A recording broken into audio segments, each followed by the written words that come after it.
这里不是南极，这里是北海道的王走。如果你觉得去南北极旅游遥远又昂贵，不妨冬季来一次北海道。冬季的北海道在东北部的鄂霍次克海可以观赏到壮观的流冰。在北海道看流冰有2个地方，一个是文别，一个是王走。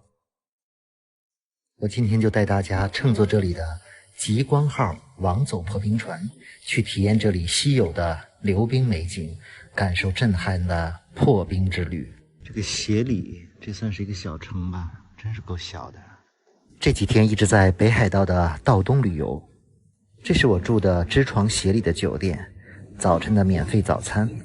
我住的这个酒店价格是300多，含了早餐，还是比较值的。他们这火车站就是跟坐公交一样，提前个1-2分钟就可以。坐这个流冰物语号。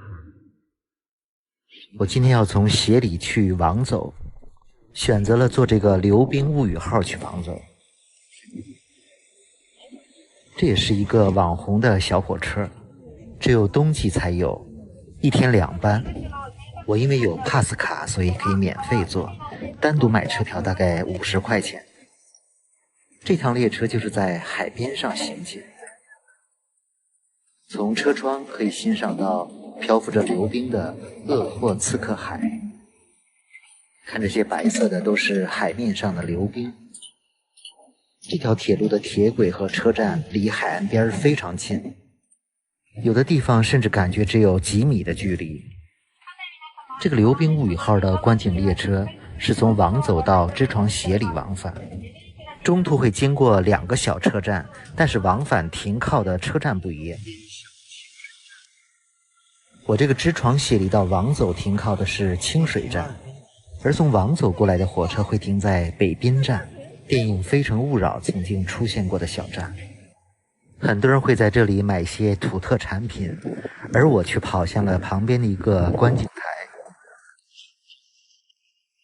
观景台在旁边的一个小山丘上，可以看到海面的流冰，下面的火车站和远处的雪山。所以简单拍个照就下去了，然后立刻又跑回了火车。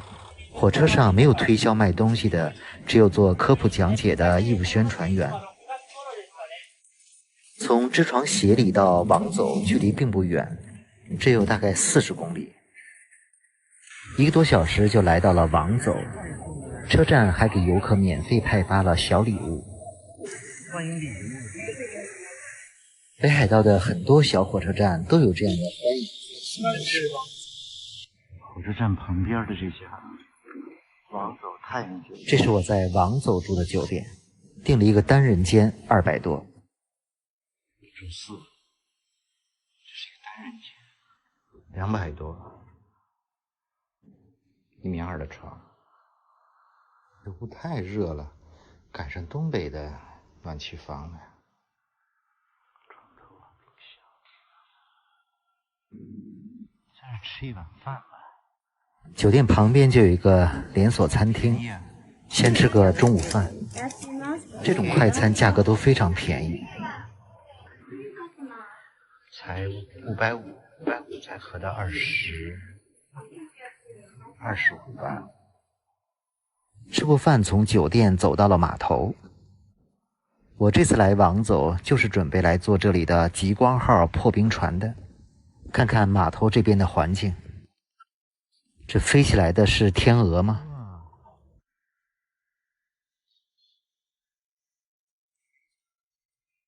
这个船就是极光号破冰船。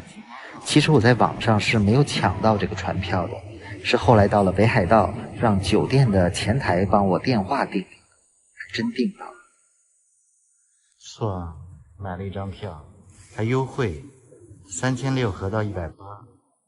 这应该是一个临时增加的航班，4点多才开船。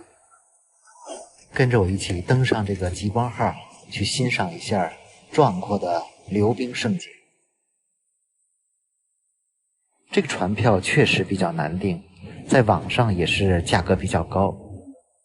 很多游客会订不到这个船票，就在札幌报1日游。1日游的价格要900多，从札幌到王走坐车就要4个小时，而我这个在当地买的船票只有180。这班船的时间正好可以看到落日。乘坐极光号破冰船也不是每天一定会看到流冰，通常在2月看到流冰的几率会更大一些。我们今天的运气算是不错的，船刚驶离码头一会儿就看到了大片的流冰。这种流冰现象在世界上也是比较少见的，在我国基本是看不到的。而在北海道也只有在鄂霍次克海这边可以看到，一般是知床、王走和文别这边。这个破冰船的精彩之处就在于船底和冰块碰撞，引起整个船只的震动的冲击力。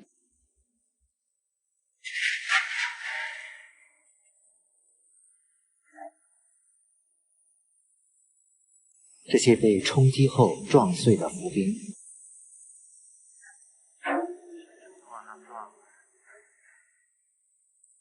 这个流冰并不是冰山，所以这个破冰船撞上去并不危险，而且大家都非常期待。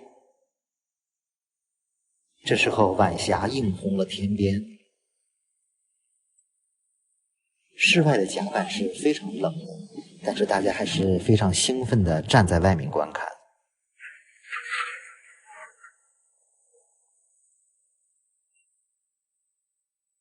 看这个船底，巨大的压力把这个浮冰压碎。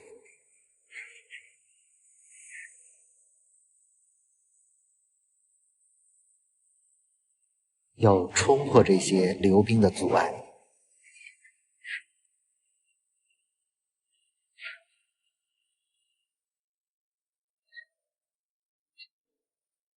能感到甲板在颤动。那些在流冰上漫步的，其实就是走在这些冰块上。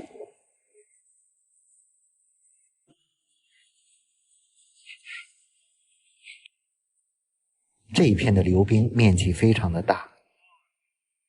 这里流冰的形成其实和黑龙江带来的大量淡水有关。这些河流的淡水使得鄂霍次克海的水分为上下两层，上面的水含盐量低，所以很容易结冰，形成流冰层。在1、2月的时候，这些流冰就飘向了北海道的王走、知床这边。一起感受一下坐这个极光号欣赏流冰的情景。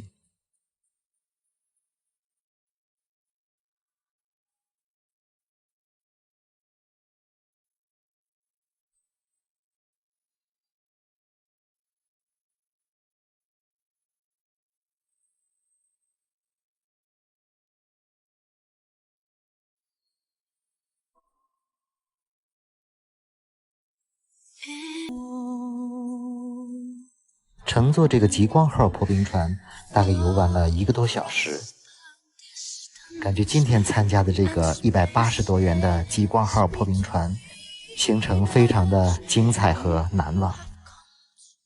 这里是旭山动物园，在北海道的旭川有一个深受游客喜欢的地方，就是旭川动物园每天举行的企鹅散步。这几只小企鹅简直就是旭川的名片，甚至有不少游客都是专门为了看它们而来到了旭川。现在就带大家感受一下这个企鹅散步。从王走来到旭川，立刻去了旭川的动物园。火车站有直达旭川动物园的公交车，500日元和25块钱吧。旭山动物园，今天带着参观一下。动物园在郊区的旭山上，所以也叫旭山动物园。大部分游客来旭川动物园都是为了看企鹅的，而且这里每天上下午各有一场企鹅散步的表演。现在来到了企鹅馆，这里主要是帝企鹅，是企鹅里个头最大的一种。这些企鹅经常站着一动不动，不过也有几个比较活跃的企鹅。先和企鹅来一个合影。我是下午来到的动物园，2点半这里就有企鹅散步的表演。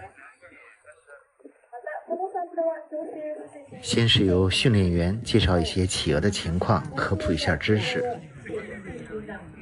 感觉有好几只企鹅开始摇头晃脑，走来走去，耐不住寂寞了。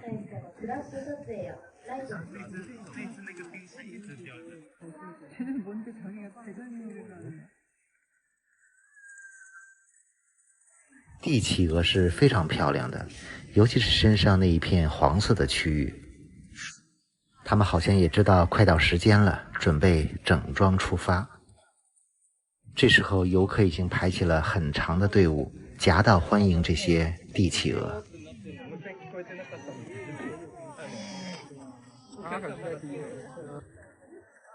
这些帝企鹅就等着一声令下，开始出发。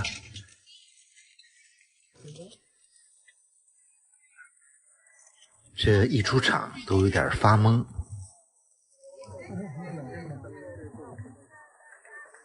感觉他们走起路来也是小心翼翼的。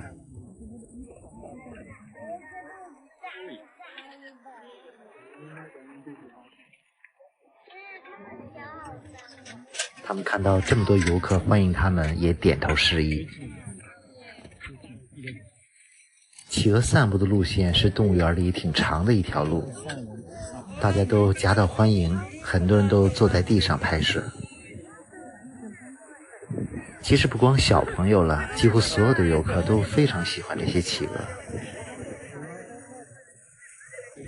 他们就像旭川市的大明星一样。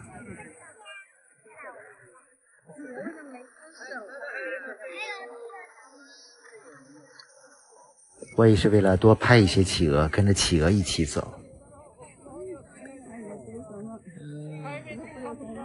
一起好好观赏一下这些可爱的帝企鹅。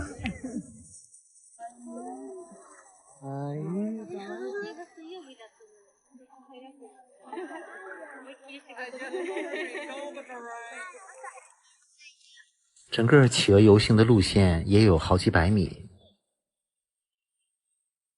感觉他们也是很期待这样的游行。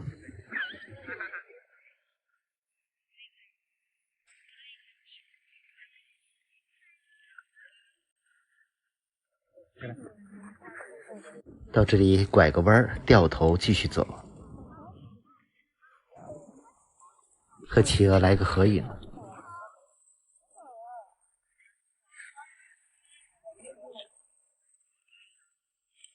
这些企鹅的个头大概是60到80厘米。滑倒了，还侧着走。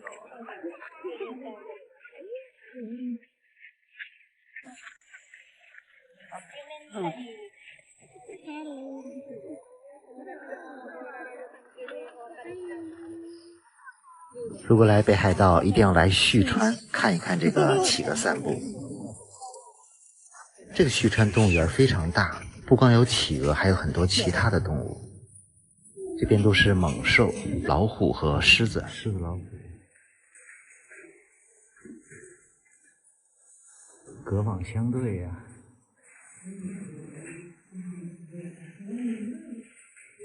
这些狮子、老虎冬天也在户外。老虎还追着狮子。看这头大狮子，哇！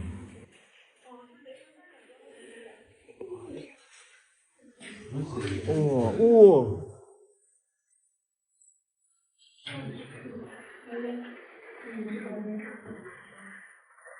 感觉好像放了一个屁。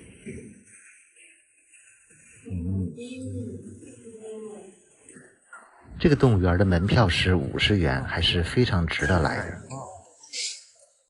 有很多都是大型的动物。这个是水族馆里的海豹，看看海豹的游泳动作。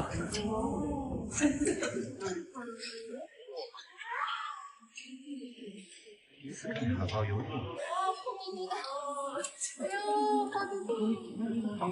怎么进来的呀？不是。前面是北极熊馆。看看水这里有好几只体型庞大的北极熊，看一看北极熊是怎么游泳的。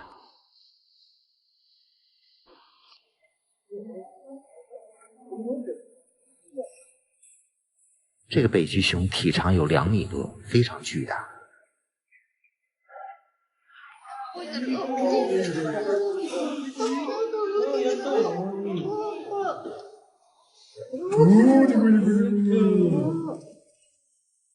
一直不停地在游泳。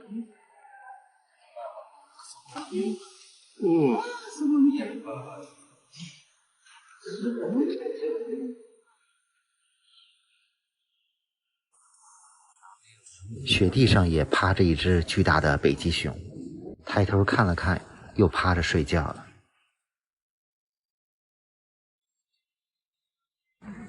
这边有很多的小熊猫，也有表演的项目。有人可能会把小熊猫叫成小浣熊，其实不是一种。他们在表演找吃的。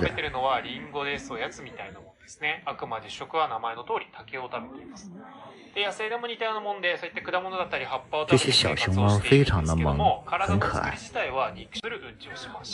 竹食べた後は竹の繊維が混じった緑が一番正しいんですけど、そういうことはある意味そうしがちなのはそりゃそうですね。ただ繰り返しになりますけど、そんなに好き好んで外に找到吃的，吃个不亦乐乎。少なくとも僕がこの動物園に来てから、全然そこから余裕でピョンと飛び降りれる高さではありますけど、そんなことはわざわざしないです。这个动物园有非常多的场馆，布满了整座山，所以最好看看地图，多看一看这些动物。现在进入的是狼馆，可以从下面的玻璃通道观察这些狼，不过好像都在睡觉。看头顶趴着一只狼，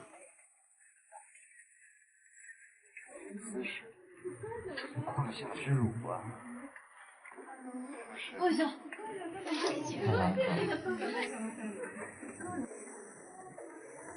哇天哪，这是狼！刚才趴着这个狼，刚才看到的趴着的狼。动物园里的动物实在是太多了，可以玩大半天的时间。看这些大棕熊，这是一头小熊。这个动物园下午3点半就关门，从山上都可以看到旭川市。这是猴山，蓝色巨大的河马。这些体型庞大的动物都可以非常近距离的观察，看一看河马在水中是怎么游泳的。大爷，大象似的。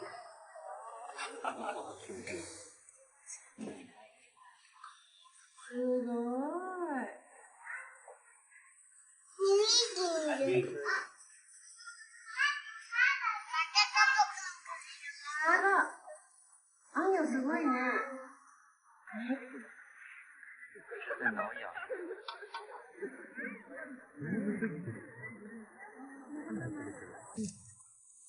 时间过得非常快，3点半，动物园就要关门了。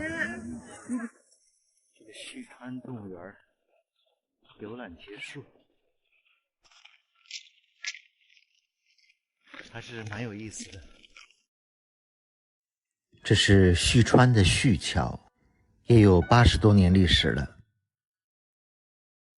北海道的旭川是北海道第2大城市，仅次于札幌。旭川属于道北，算是道北的中心城市。这里的人口只有30多万，但是每年却吸引了超过500万的国内外游客。现在看到的是旭川市的平和通购物公园，其实就是一个步行街。这条步行街算是日本的第1条步行街。冬季的晚上，这里流光溢彩，还挺漂亮的。这个旭川市在1995年和哈尔滨结为了友好城市。2个地方的冬季旅游都很有特色，都有冰雪节，也都有企鹅散步。哈尔滨有中央大街，旭川有这个平和通购物公园。这2天把旭川作为了中转城市，从旭川这里出发，可以去周边的很多地方旅游。这个火车站旁边的酒店，中文叫旭川配合酒店。这是我在旭川住的酒店，240多一晚。麻雀虽小，五脏俱全，桌子、冰箱。去白金温泉。车站前面的9号站台。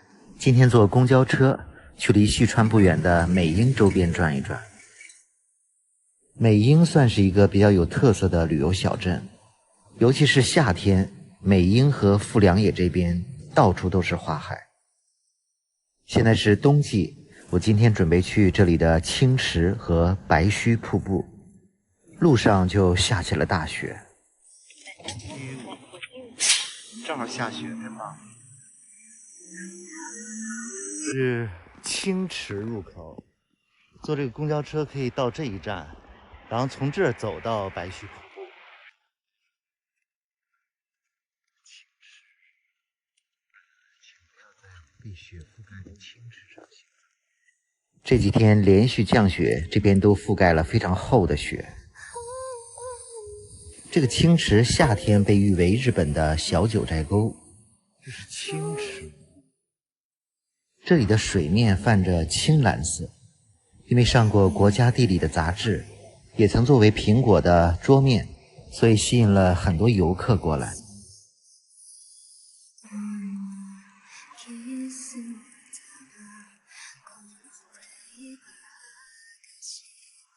栈道上都是雪。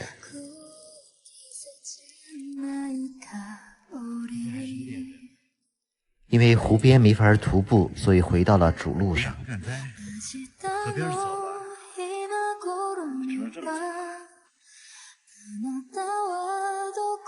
这里可以听到很多的瀑布声音，雪中的树林也变得漂亮起来。我要在公路上走3公里。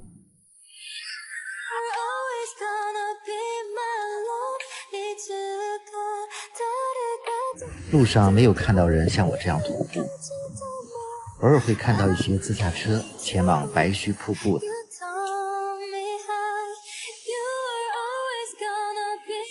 这边有不少的白桦林，静下心来，慢慢的徒步欣赏。走了半个多小时，这边看到了很多酒店。这个地方叫白金温泉，有不少酒店。前面就要到了白须瀑布，看到前面有一座铁桥，有很多游客在上面。桥上有很多船。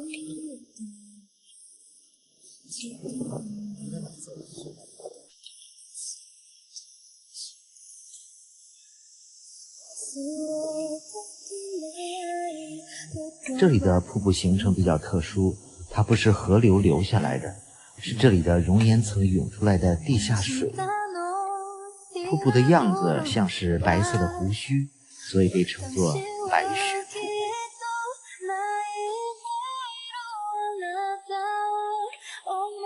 这儿的瀑布冬天也不会冻结，瀑布产生的水雾和水蒸气让周围的树木和树枝上形成了雾冰现象，非常的酷。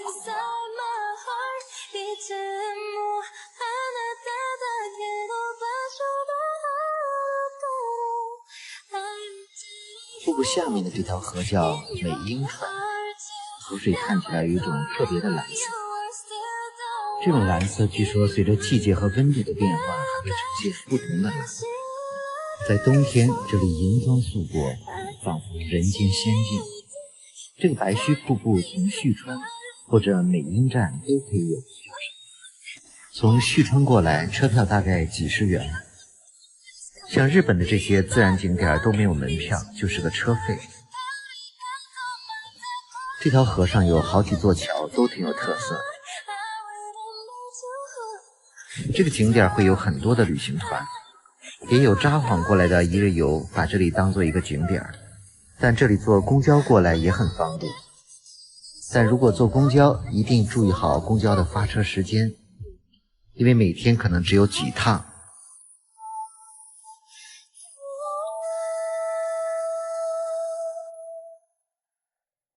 全副武装。雪越下越大，因为天气不好，本来想直接坐公交车回旭川，但看了看时间还早，就想着去这里的一个网红树看一看。所以经过美瑛站的时候就下了车。这个美瑛站是在旭川跟富良野之间，这边应该夏天是最美的，有很多花海，然后冬天有些小景点也值得看一看。然后那边有一个算是旅游咨询中心，它会有那种大半日游。这是美瑛火车站，准备坐一站火车去看网红树。是美瑛站火车站，坐一站7分钟。北海道有很多这样的小火车站，都很有特色。这是从旭川经过美瑛到富良野的一条铁路，沿途是非常美的乡村风光。这里夏天算是北海道最火的地方，很多人会来这里看花海。而冬天这里有好多网红树作为打卡点。哇，下大雪！看看这个小火车，只有2节车厢，上下车都需要自己去按开关门。美马牛站，无人值守的小站。这个车站没有人，也没法存行李。去那个圣诞树，我要徒步20多分钟去圣诞树，直接导航圣诞树就可以到达。这里路边停了很多车，好多游客在这里拍照。不过雪雾太大了，冒着雪，打卡吧。这棵树在一块空旷的场地上，形状确实像圣诞树，不过雪下得太大了，看不到。看这片大雪花。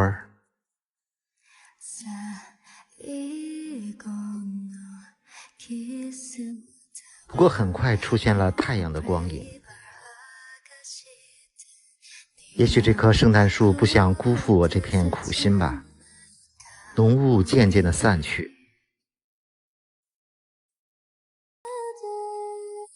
因为要赶回去的火车，所以只好匆匆离开了。不过已经很幸运了，离开的时候天已经变得好起来。如果不赶火车，完全可以在这里等一场日落了。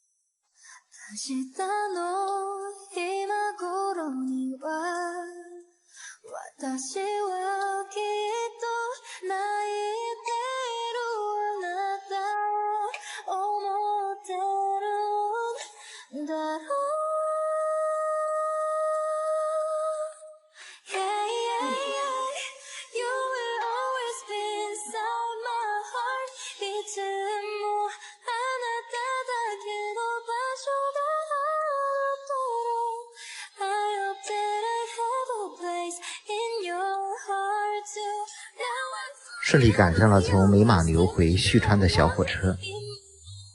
除了圣诞树，这周边还有其他的网红树，但是不自驾都不太方便，所以我只是徒步了圣诞树。从美马牛站回旭川，车票30多，还蛮值的。北海道有4大拉面，其中旭川的酱油拉面非常出名，一定要尝一尝。这也是一家老字号的小店铺。直接点了一份招牌酱油拉面。酱油拉面 ，OK， 看上去算是比较清淡的，汤也是非常的清。小店的生意非常火爆。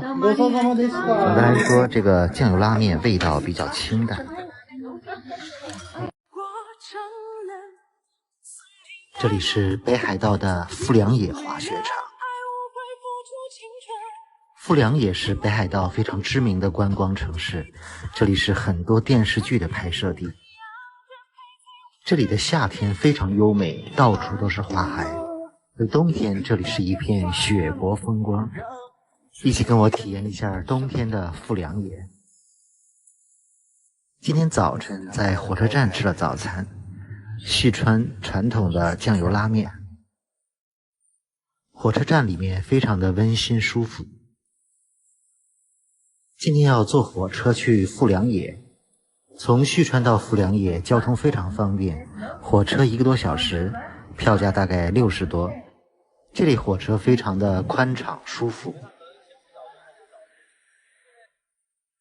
火车站门前也有大巴直达富良野，票价只有40多。1个多小时就来到了富良野。富良野也算是北海道非常著名的一个观光小城，因为交通非常方便，可以在这里住一晚，也可以不住。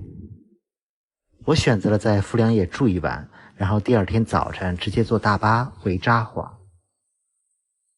选择了住在火车站旁边的一个青旅，环境还不错，大堂非常的宽敞明亮。基本上住青旅的都是来这里滑雪的，一个床位也不便宜，230多。这家青旅条件还是非常好的，而且门口就是公交站，无论去哪里都可以在门口坐车。我现在就坐公交车去富良野非常著名的精灵小屋，还有滑雪场。来富良野旅游最好的季节应该是夏天，因为这里都是花海，非常著名。坐这个车直接到新王子酒店。而冬天富良野也算是滑雪胜地，这里的滑雪场非常著名。另外在冬天这里还有一个很出名的网红打卡地森林精灵露台。这个景点就在公交总站的旁边。森林精灵露台是一座拥有童话般风景的小型公益村，就是著名的精灵露台。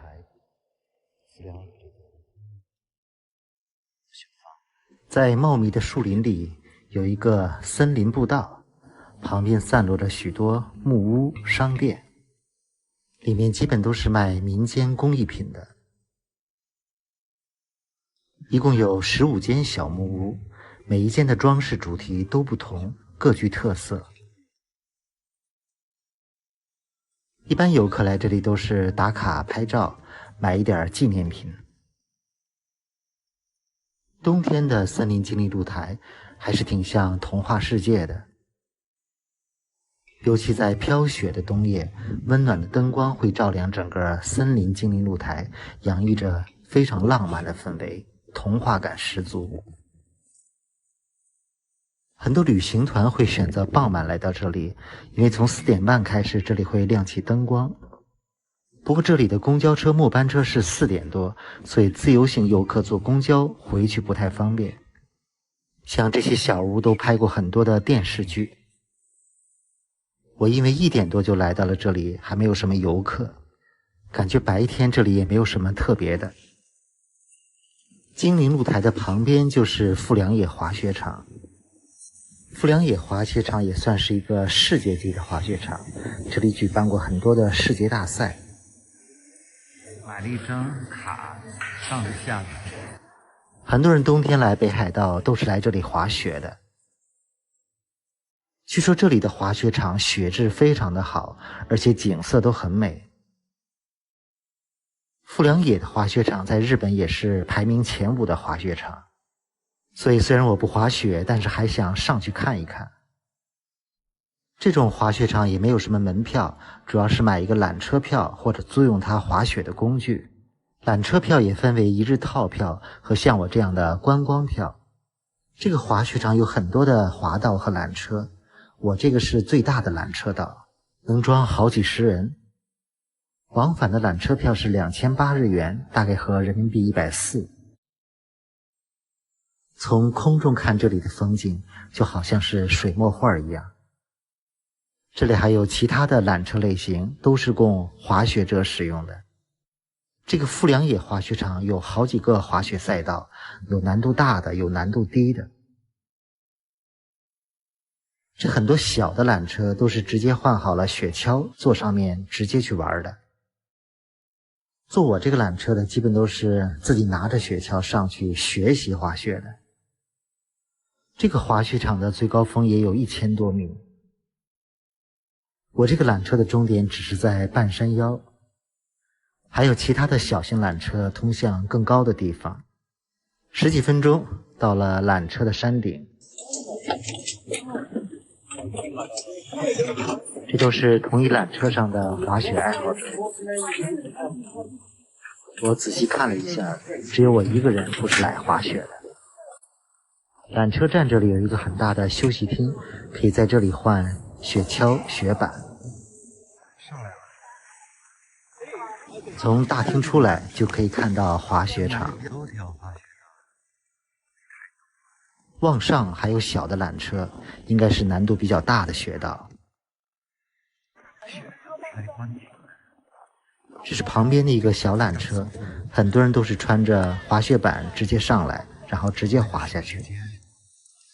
看看他们刚下缆车就直接滑下去了。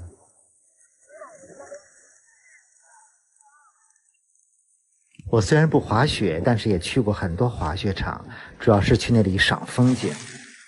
一般山顶都会有雪山、雾凇，很漂亮。这是富良野的滑雪场，这是世界非常知名的，好像只有我一个人是为了观光上来的，人全是来滑雪的。看到也有很多的初学者请了教练来学习。有没有童话世界的感觉？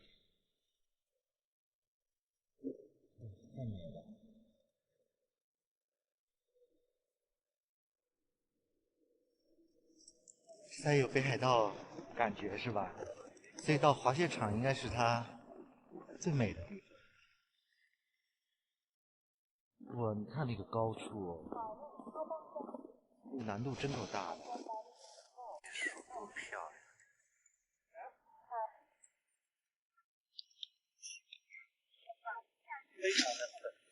这个山上啊，稍微比下面还是要冷一些。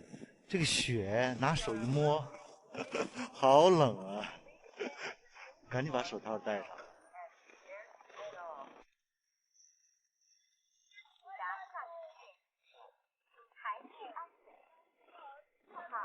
上面板车，这个都是专业赛道了吧？直接穿鞋上来的。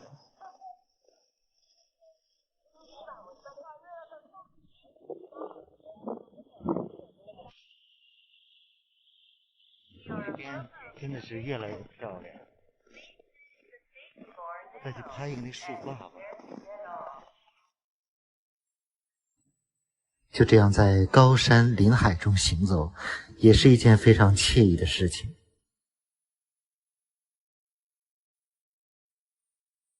整个山上就是黑白的世界。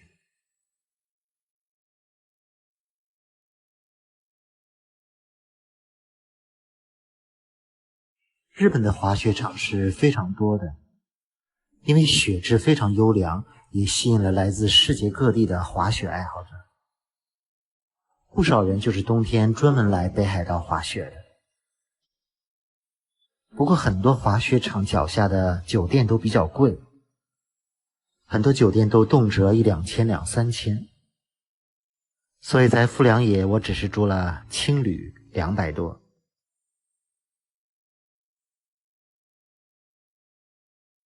在这里滑雪一定要根据自己的能力去滑，不要去一些危险的地方和自己驾驭不了的雪道。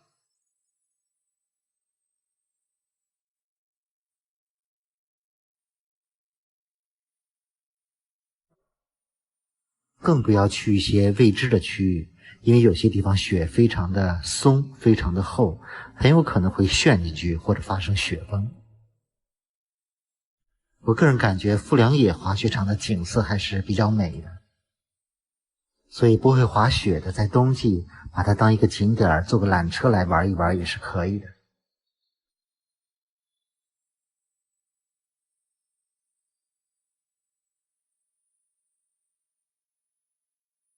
看这些山上的树多漂亮！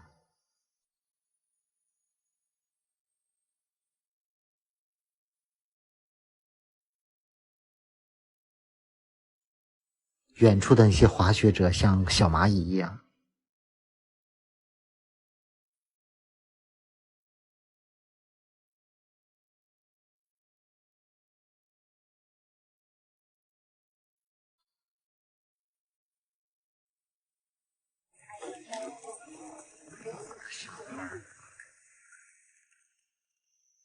景色也欣赏够了，下山了。缆车下山，没有人从这里下山，只有一人。因为都是来滑雪的，他们下山都是直接滑下去，所以下山的缆车基本没有人，可以尽情的在缆车上拍照了。下面的景色，看下面那些密密麻麻的，都是穿着滑雪板滑下来的人。这边应该算是初级的赛道，比较平缓。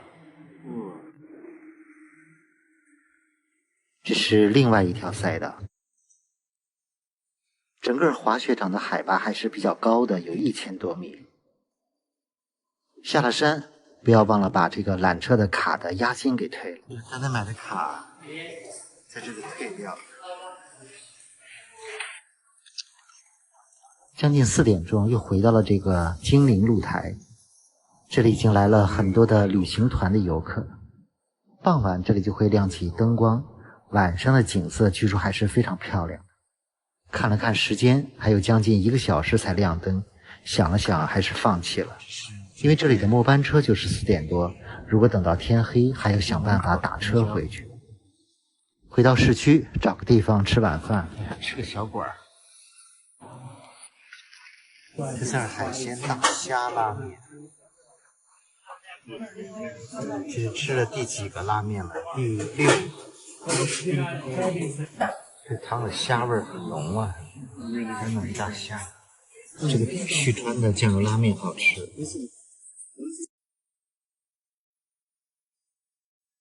札幌是一座以雪而著称的旅游城市。这是下着雪的札幌。在电视塔下的大通公园肆意的奔跑。冬季的札幌就是雪的世界。1972年这里曾举办过冬奥会，本来他还要申办2030年的冬奥会，没想到的是2023年他正式宣布放弃申办了。今天从富良野坐大巴回札幌。在日本长途旅行，坐大巴比坐火车要便宜很多，而且大巴上也是比较舒服的。所以在北海道旅行，如果觉得坐火车贵，可以选择坐大巴，可以去任何地方。像从富良野到札幌坐大巴只需要100多，中途又开始下大雪了。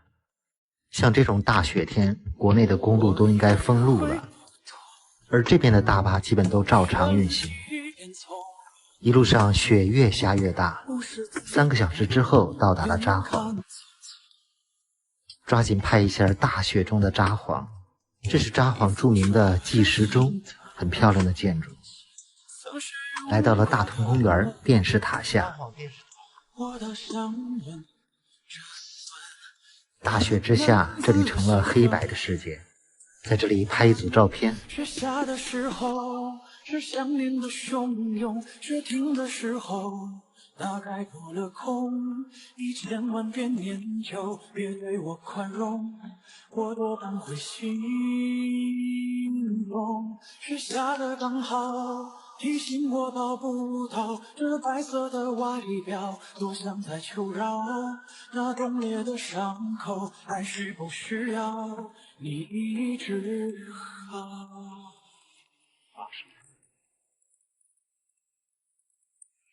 这次回札幌住了酒店，价格便宜了很多。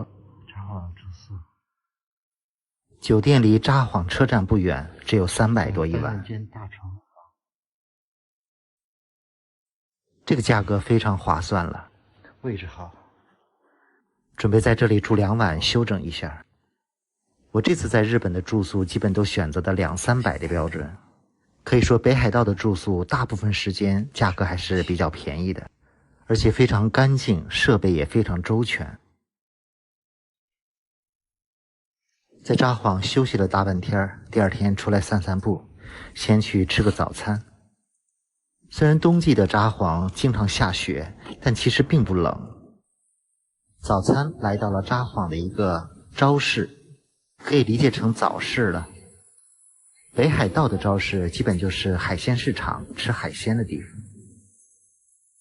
北海道的海鲜还是比较知名的，一般游客都会来尝一尝。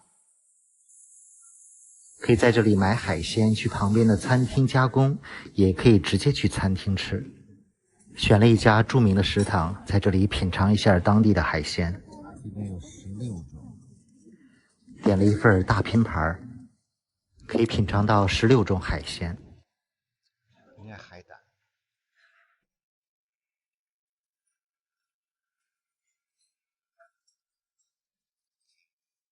感觉北海道的海鲜早市和食堂还是比较正常的。我是专门选了人少的时间，10点半。16种我也不知道都是什么，都尝一尝。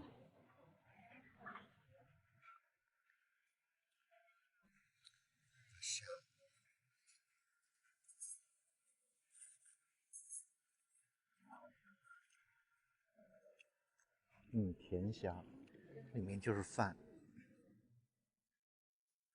这一餐海鲜饭算是大碗的，100多。海胆真好吃。来这里吃海鲜的当地人和游客都是比较多的。今天的天气非常好，准备雪后逛一逛札幌的几个小公园。你别砸着我。昨天的雪下得非常大，树上有厚厚的积雪，随时会掉下来。真漂亮。这是城市中心，一片树林子，好厚啊雪。这都是开出了一条雪坑，看这个树多大！哇，晶莹剔透。这个街心的小树林应该叫圆山公园。哦，雪掉下来了，哎呀，把雪都震下来了。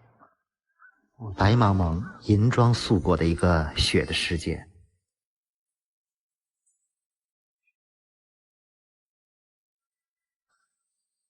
看到本地的一些小朋友在这里玩耍。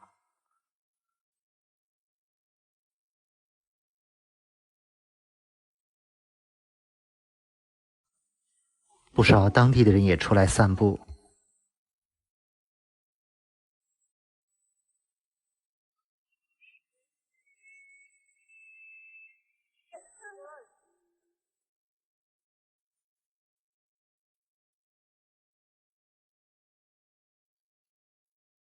雪后，你看这个大雪，大概有1米多深。雪很凉。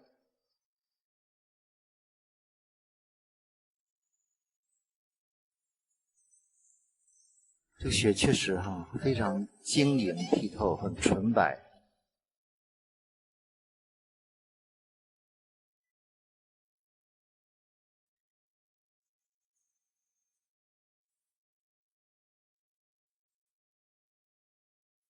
这个公园里有很多免费的游乐设施，包括这些玩雪的工具也是免费提供的。不光小孩，很多成年人也加入了玩雪的队伍。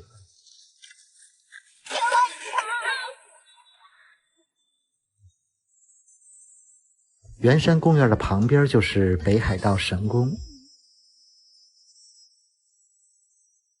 雪后是纯白的世界，到里面走一走。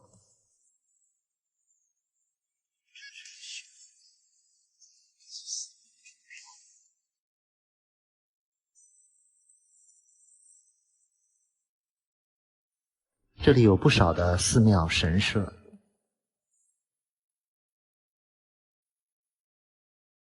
很多游客都来这里赏雪、逛神社。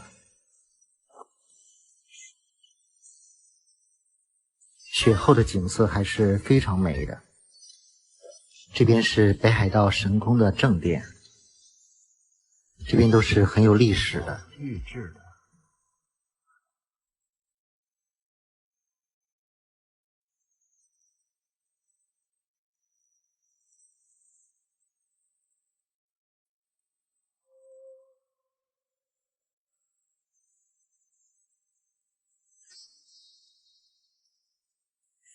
离开这里，我又前往了北海道大学。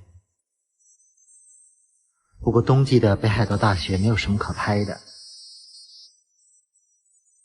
看这里的人行道，都是在大雪中挖出来的。感觉天气阴晴不定，一边有蓝天，一边又下着雪。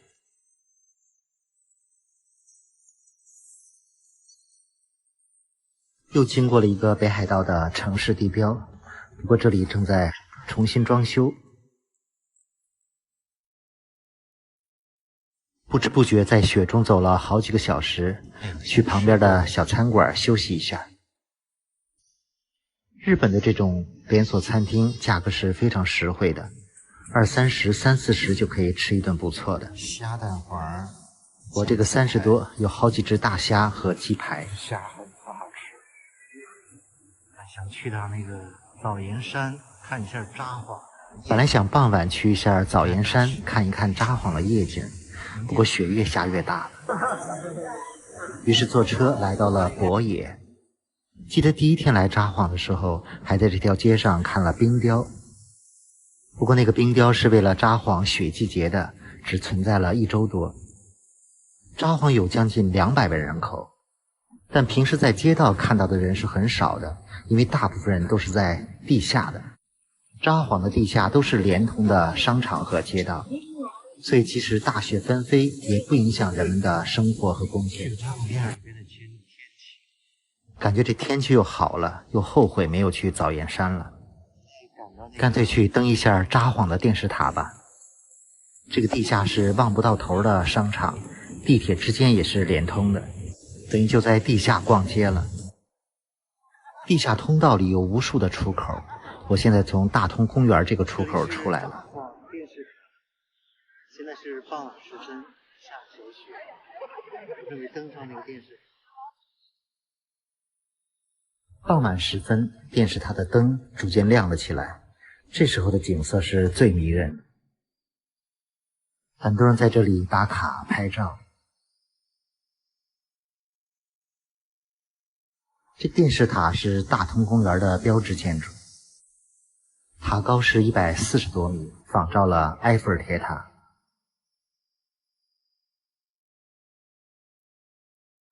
铁塔下有很多穿着大玩偶的卡通人物。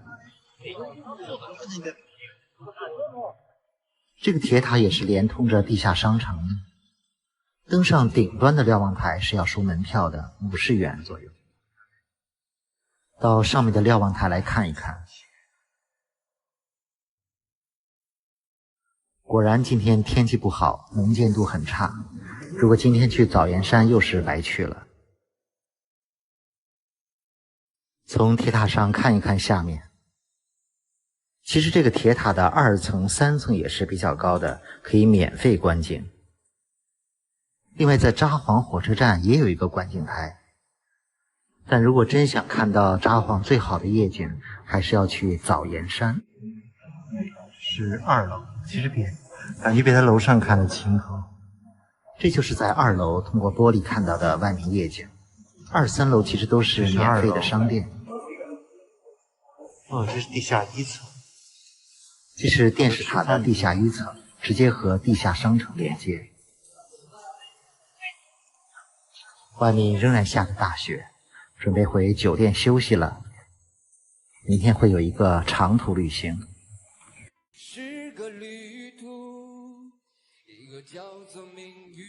今天在札幌参加了一个远途的1日游，去文别体验了破冰船，又去层云峡看了这里壮阔的冰瀑。这个一日游的线路非常的远，光往返坐大巴就要花8、9个小时，而且价格比较贵，800多，还不包含午餐。今天要参加一日游，这个一日游是从札幌出发，早晨7点多就出发，晚上10点多才能回来。这个一日游我是在国内的网站上买的，当初订这个一日游主要是想体验破冰船，因为自己一直在网上订不到破冰船的船票，没有办法才选择了这个一日游。但没想到到了北海道，很轻松的就订到了船票，于是立刻联系取消这个一日游，但是国内的网站不给退，毕竟这个一日游800多，不给退就过来体验一下吧。到了文别之后，自己解决午餐，这儿的帝王蟹还挺便宜的，这么一筐200多，很多人都选择在这里吃。坐了将近5个小时的大巴，来到了文别的码头。码头的大厅可以休息，也可以在这里吃午餐。我们的船是下午2点半的，之前的时间大家可以在这里自由活动。很多人坐免费的小巴去旁边的瞭望塔，我也坐车过去看一看。这个瞭望塔就在码头的旁边，只有几百米，是一个3层的小塔，有室内室外的观景台。这个是室内的，也可以在这里休息喝点东西。看到的外面的景色，到瞭望塔的外面看一看，总的来说比较一般。在地下1层还有一个小的海洋馆，可以看到一些小型的海洋生物。这个地方好像是收费的，但是也没有人查我的票，票价很便宜。回程我选择走回去，可以看看码头的外围。码头停了2艘红色的破冰船，比往走的破冰船要小一些，颜色是橘红色的。这里的破冰船也是冬季才有，一天有5、6班。相比往走，文别这边的破冰船游客要少一些，因为文别没有火车站，只能坐大巴过来。现在开始排队上船了。其实单独坐这个破冰船并不贵，在文别只有100多，比往走那边还要便宜一些，但是参加一日游就要花8、900，主要是路程太远了。来看一看这个破冰船。哇，下雪了。这个就是文别的溜冰船，算破冰船吧。上面的甲板比较开阔。船开出去之后，前面并没有看到溜冰，感觉在甲板上比在往走的溜冰船上要冷一些，可能是船速比较快吧，而且还下着雪。其实如果想坐破冰船，如果提前在网上买不到，来到北海道之后在当地买到的可能性是非常大的，让民宿老板买或者直接去码头买都可以买，而且预定的时候都不用提前交钱，都是当天现场去交钱，而且如果你看不到溜冰还会给你一些补偿，退一些费用。如果船取消了航行，还会免费让你参观一下，这也表现出日本在旅游方面非常的人性化。相反，我在国内网站预订的，提前了1周多都不给我退，这也是旅游服务上的差距吧。已经完成了出发的准备，很遗憾，请各位旅客到。这就是文别的破冰船。所以坐破冰船看溜冰也是需要点运气的，尤其是从札幌跑那么远过来看，没看到有点可惜。幸好今天这个一日游是有2个项目，现在前往层云峡看冰瀑。又开始下大雪了，大巴开了1个多小时，黑天了才来到了层云峡。最后一站层云峡。冬天来层云峡主要是看这里的冰瀑。其实来层云峡最好自己从旭川坐大巴过来更方便。我因为这个一日游取消不了，所以就没有从旭川过来玩，而是从札幌参加了这个一日游。层云峡的冰瀑节在北海道也是非常著名的一个景点。本身层云峡就是在大雪山国家公园内，景色就非常的漂亮。而每到冬天，层云峡的瀑布就会结冻，成为特殊的冰瀑景观。以整个冰瀑景观为背景，然后这里有人工做了很多奇形怪状的冰柱，还有冰隧道。在白天，这里是天然的冰雪奇缘，而在晚上则利用绚丽的灯光，营造出了非常梦幻的感觉，让人在艺术和自然之间自然游走。有很多这样的冰雪房子，这里面是个酒坊。这个房子里面都是巨大的冰柱。哇，它掉下来。哇！其实这里的冰柱都不是天然形成，都是在冬天的时候一点一点的泼水形成的。能形成这样的形状，都是不断的泼水，然后融化，再泼水，再融化，才形成最终的这样景观。所以对温度、湿度、外在的条件都要求挺高的，不是任何地方都可以做出这样的形状的。因为看上去这些冰柱非常容易掉下来。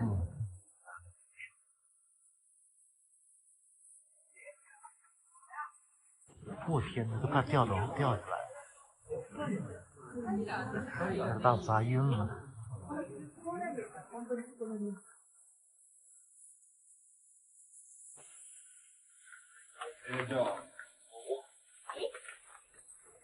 好高啊！这里打造了很多类似这样的冰洞，晚上打上灯光后还挺漂亮的。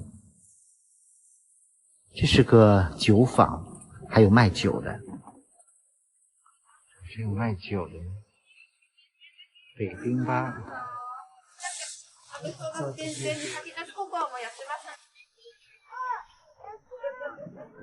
用运动相机来拍一拍。这里最值得打卡的是其中的一个冰隧道，长有好几百米。我们走过去参观一下。这是冰隧道的入口，跟我一起进去体验一下。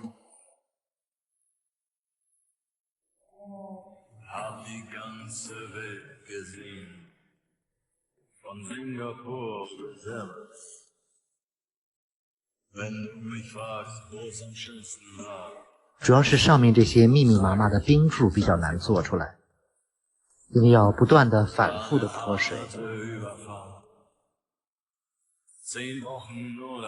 里面有一些小的洞窟，有一些特别的造型。其实在北京周边现在也有这样类似的小冰瀑，但是做成室内的这种大型的冰柱、冰隧道比较难，毕竟要考虑安全问题。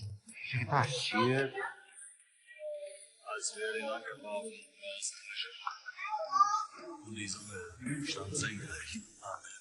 但是在我们国内地大物博，在山西也有类似这样的一两个冰洞，而且据说是天然的万年冰洞。这个层云峡冰瀑地方说大不大，说小不小，如果慢慢玩，可以玩个2-3个小时吧。白天和晚上的景观应该还是有不同的，我个人还是更喜欢晚上的景观。也有一些游乐项目，这些是大滑梯吧。这里的门票好像只有20多，一日游也是不管门票的。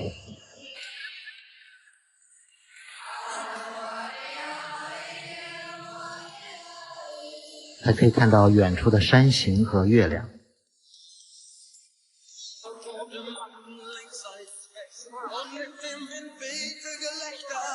很多人都在冰洞的造型里拍照。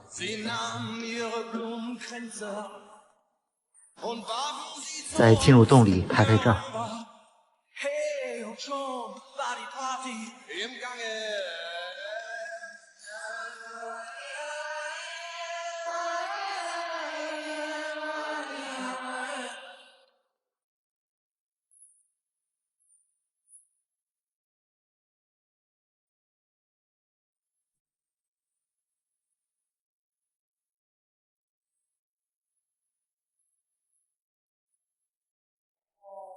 hab die ganze Welt gesehen, von Singapur bis Everest. Wenn du mich fragst, wo es am schönsten war, sage ich Zanzibar. Es war eine harte Überfahrt. 如果参加一日游，在这里的停留时间只有1个小时。 Hab die Welt verflucht. 其实这样的一日游只适合时间比较紧张，而且怕买不到票的人。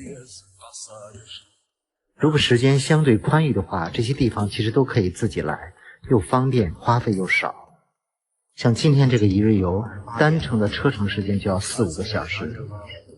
现在晚上将近6点了，我们坐大巴回札幌，到札幌应该晚上10点多。在札幌住了2晚，今天要离开札幌去千岁了。这2天一直在下雪。到旁边札幌车站的大楼里吃个午餐。这个车站大楼里有很多的美食餐厅。其实日本的很多餐厅都非常适合1、2个人来吃，尤其是单人套餐的选择非常多。像这种商场里的单人套餐，很多都是在50多。我个人最不喜欢的就是在餐厅排队，选了一家人少的鼎泰丰。我记得以前在台北或者是在国内吃这个鼎泰丰，感觉这个小笼包还挺贵的。不过在日本的鼎泰丰连锁店还蛮便宜的。套餐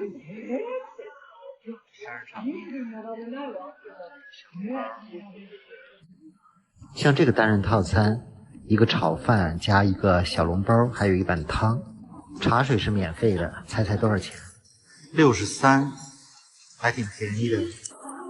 价格还是可以的吧。吃完饭准备坐火车前往千岁。札幌的地下通道非常的热闹和繁华，无论外面是多么恶劣的天气，在地下就非常的舒服。感觉这个地下的通道连贯着全城，吃喝玩的都可以。地下通道还有个大屏幕，播放着札幌的1年4季美景。北海道我在很多年前夏天来过一次，非常美。这次是冬天来，又体会了一下北海道的冬天。5月初，北海道也是有很多樱花的赏樱地的。现场买了一张去千岁的火车票，挑选了一班便宜的火车。去千岁，我只有40多，这火车票蛮便宜的。我在北海道的时候买过一张10天的 pass 卡，但是到旭川的时候，这张 pass 卡就过期了，后面我就没有再用 pass 卡了。感觉我那个 pass 卡1500块钱好像刚刚够本儿。其实我觉得在北海道最便宜的交通方式是长途大巴加公交车，或者像我坐的这个普通列车。到达千岁，我要在千岁住一晚，这是千岁住的酒店。机场旁边的一个酒店，在这住一晚。这个房间只有200多，好像220多。这种酒店都可以接送机场的。这个离机场还有1站距离。我主要想在这去一趟那个织物湖，所以在这住一晚，明天白天去。这个酒店只有200多，价格还可以。门口有公交车直接到织物湖。想雪免不了。第2天早晨，天又下起了大雪，所以放弃了去织物湖游览，来到旁边的餐馆吃饭。吃火锅吧。下雪天吃个火锅。来个火锅套餐，40多。这个40多的火锅还是比较便宜的吧？日本他们都习惯吃生鸡蛋。我已经习惯了吃生鸡蛋，而且还觉得挺好吃的。我就把生鸡蛋浇在米饭上，然后加点酱油，这么一拌就可以了。这个姜丝，热热乎乎的，吃得不错。吃饭的时候收到短信，我这个航班因为暴雪取消了，而且今天的航班都没有飞东京的了，我要马上处理一下。这个天气暴雪，我这个机票取消了。今天人家这个酒店的工作人员积极的帮我打电话给东京那边酒店，说天气原因取消了，帮我协调那个酒店的订单，因为我那个是不能够取消的。你说了半天，真不错，那边同意了，服务真是好。我本来还再住一晚，结果人家酒店还满了。雪下的，换到这个酒店了。刚才那个酒店人家还没有房间了，估计都大面积取消，很多人都临时到这里边住了。幸好抢到了一个旁边酒店的住宿，离得不远，也是可以接送机的。还得在这儿再停留一天。哎，那个酒店满了，换了旁边这一家。这个双人房好小啊，就是一个大床而已。下雪，是吧？哎，好好的歇一晚吧。因为今天的航班取消，导致后面的机票、酒店都要调整，而且第二天的机票也全都卖光了，我只好订在后天。所以想联系国内的网站，看能不能帮我免费取消，毕竟是航班取消的原因嘛。这雪下了1天1夜，全都取消了。改签，还不知道明天能不能正常呢。因为改了机票，只好在千岁又待1天。幸好千岁的住宿和吃饭不贵，就当做休息调整2天了。而我之前订的2晚东京和富士山的住宿，网站也没有帮我协调，说没有办法。我又再次让这个酒店的前台帮我协调，没想到人家又帮着协调成功了。现在坐上了免费的酒店接送车去机场。这个机场叫新千岁机场。是新千岁机场，挺大的。这是北海道最大的机场，一般飞札幌都是来这个机场。从札幌飞东京，包含了行李的机票才300多，如果坐火车可能要1000多呢。所以从东京或者大阪到北海道，最好是坐飞机去，早点订机票，有时候300-400就可以买到。来到了东京，远处都能看到富士山了。